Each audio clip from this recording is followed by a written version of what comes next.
Hello dears, Gita ഗോവിന്ദം പുത്തൻ പ്രൊമോയിലുണ്ടല്ലോ. കാര്യങ്ങളൊക്കെ അങ്ങോട്ട് നമ്മുടെ ഗീതവും ഗോവിന്ദും ഏകദേശം അന്വേഷണത്തിന്റെ അടുക്കപ്പടിക്ക് എത്തിയെന്ന് വേണമെങ്കിൽ പറയാട്ടോ. നമ്മുടെ രാധികാമ്മ ഓഫീസിൽ വരുമ്പോൾ നമ്മുടെ ഗോവിന്ദ് ആ ഒരു ബോർഡിലൊക്കെ ഇങ്ങനെ വരച്ചിട്ട് ഭാസ്കർ അനാർക്കലി എന്നൊക്കെ പേരെഴുതിക്കൊണ്ട് ആ ഒരു ഇത് ചാർട്ട് വരച്ചിട്ടിരിക്കുന്ന ഇതൊക്കെ നമ്മുടെ അനാർക്കലി അല്ല, നമ്മുടെ രാധികാമ്മ കാണുക കേട്ടോ. അപ്പൊ രാധികാമ്മ ഇത് കണ്ടപ്പോൾ തന്നെ ഇങ്ങനെ ഞെട്ടി നിൽക്കുന്നുണ്ട്.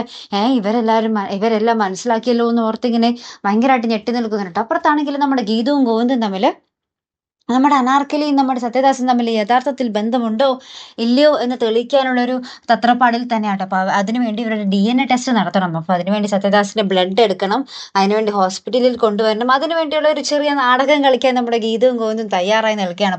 ഈ ഒരു എപ്പിസോഡ് കോമഡി ആക്കണം, അത് ഞാൻ ഏറ്റു കണ്ടിട്ടാന്നൊക്കെ പറഞ്ഞ് നമ്മുടെ ഗീതു എന്താണ്ടൊക്കെ പ്ലാൻ ചെയ്യുന്നുണ്ട് നമ്മുടെ സത്യദാസിനെ ഹോസ്പിറ്റലിൽ കൊണ്ടുവരാൻ വേണ്ടി.